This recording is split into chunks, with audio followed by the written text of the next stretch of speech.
Bonjour à toutes et à tous. Alors aujourd'hui, on continue à préparer Hanouka avec une petite histoire. Il y avait un monsieur à l'époque de la conquête du deuxième Beth Amikdash par les Romains, pas les Grecs. Il s'appelait Yosef Meshita. Les Romains, ils sont arrivés au Beth Amikdash, ils avaient peur. Ils lui ont dit rentre, prends quelque chose, ce sera pour toi. Il est revenu avec une menorah, un candélabre en or magnifique. Ils ont dit ça, c'est pour le roi.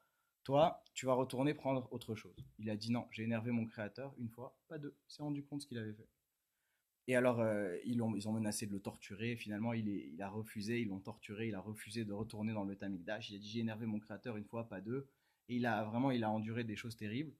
Et on voit que lui, cet homme-là, ce nul, ce collabo affreux, il a réussi à surmonter des épreuves que c'est pas tout le monde qui aurait surmonté, quoi. Si quelqu'un il menace quelqu'un d'autre de le torturer, sinon il rentre pas au pour qu'il rentre au Beth Amikdash. Beaucoup oseraient rentrer. Alors comment lui, ce nul, il a réussi à arriver à des niveaux tellement grands? La réponse, elle est très claire. C'est que ce Yosef-là, il a été à la fin ce qu'il était déjà au début. Mais au début, il ne se rendait pas compte tout simplement de qui il était. Il ne se rendait pas compte de sa force et de la grandeur de sa personne. Et en fait, c'est ça que nous apprend l'histoire des Hashmonaïm, l'histoire de Hanouka, c'est qu'une petite poignée de juifs, ils en ont eu assez qu'on leur interdise de faire les mitzvot.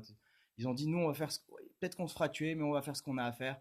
On va se battre contre les Grecs et advienne que pourra, que Dieu nous aidera. Et ils sont allés se battre. Ils se sont battus et ils ont gagné contre des dizaines et des centaines de milliers de Grecs. C'est complètement hallucinant. Alors qu'est-ce qu'ils ont fait ces juifs-là? Ils ont fait tout simplement ce que nous on doit faire au quotidien.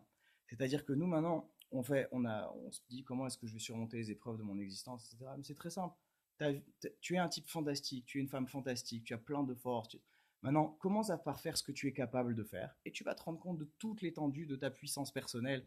Et cette conscience-là, en commençant à faire ce qu'on est capable de faire, on va se rendre compte de tout ce qu'on est capable de faire en plus et de tout ce qu'on est capable de grandir dans notre vie et de rayonner. C'est ce que je nous souhaite à tous. Allez, bonne journée.